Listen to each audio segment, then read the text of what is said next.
प्रदेश के मुख्यमंत्री योगी आदित्यनाथ ने शनिवार को लोहिया संस्थान के 5वें स्थापना दिवस समारोह में डॉक्टरों और मरीजों के बीच संबंधों को लेकर बेहद संवेदनशील बात कही। उन्होंने कहा कि किसी भी मरीज का इलाज सिर्फ दवा या ऑपरेशन से नहीं बल्कि डॉक्टर के व्यवहार और संवेदनशीलता से भी जुड़ा होता है। यदि डॉक्टर का व्यवहार सकारात्मक होगा तो मरीज का मनोबल बढ़ेगा और गंभीर से गंभीर बीमारी में भी जल्दी रिकवरी संभव हो जाएगी। लेकिन यदि मरीज या उसके परिजन डॉक्टर के व्यवहार से आहत हो गए तो फिर कितनी भी दवा या इलाज कर ले रिकवरी मुश्किल हो जाएगी।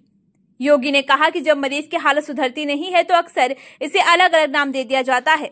कहा जाता है कि मरीज को इन्फेक्शन हो गया, लेकिन असली और सबसे बड़ा इन्फेक्शन तो व्यवहार का है। अगर व्यवहार में खामी रह गई तो कोई भी आधुनिक चिकित्सा पद्धति पूरी तरह असरदार नहीं हो पाएगी। इसीलिए सबसे पहले डॉक्टरों को अपने व्यवहार के इन्फेक्शन को ठीक करने की जरूरत है। उन्होंने डॉक्टरों से अपील की कि यदि किसी मरीज या उसके परिजन गुस्से में बोल दें तो उसे बीमारी का हिस्सा माने, उस पर नाराज ना हो। सीएम ने कहा कि मरीज और तीमारदार की प्रतिक्रिया को डॉक्टर को व्यक्तिगत रूप से नहीं लेना चाहिए। ये सोचकर काम करना होगा कि बीमारी ही मरीज को चिड़चिड़ा बना देती है। अगर डॉक्टर शांति और धैर्य से जवाब देंगे तो मरीज और परिवार दोनों को भरोसा मिलेगा। कार्यक्रम के दौरान मुख्यमंत्री ने पड़ोसी देश नेपाल के मौजूदा हालात का भी उल्लेख किया। उन्होंने कहा कि नेपाल इस समय रणनीतिक और राजनीतिक और सामाजिक अस्थिरता के दौर से गुजर रहा है। ऐसे समय में भारत और उत्तर प्रदेश के लिए ये जरूरी है कि हम अपने संस्थानों को और मजबूत करें और जनता के बीच भरोसा कायम रखें।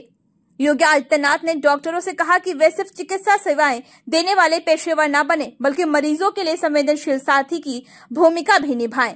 तभी संस्थान की साख और राज्य की चिकित्सा व्यवस्था पर लोगों का विश्वास और मजबूत होगा। कि आपने पितृपक्ष के इस द्वितीय तिथि को दिव्यांग जनों के प्रति अपनी संवेदना को व्यक्त करते हुए कृत्रिम अंग भी और कृत्रिम उपकरण भी वितरण के इस कार्यक्रम को यहां पर आज 350 से अधिक ऐसे दिव्यांग जनों को प्रदान किया है। ये अपने पूर्वजों के प्रति इससे बड़ी श्रद्धांजलि दूसरी नहीं हो सकती और यही सबसे बड़ी श्रद्धा है।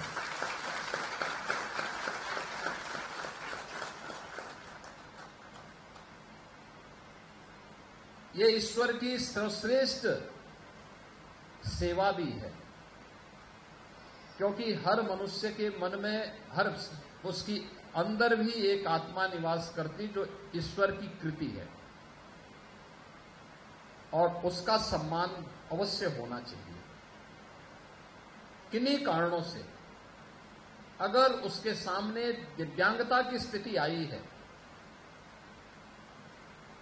तो अगर एक जगह कमी रह गई है तो ईश्वर उसकी भरपाई दूसरी जगह से कर देता है। उसमें अगर समाज का संबल प्राप्त हो जाए तो व्यक्ति समाज के लिए अत्यंत उपयोगी भूमिका का निर्वहन कर सकता है और दुनिया के अंदर हमेशा हुआ है।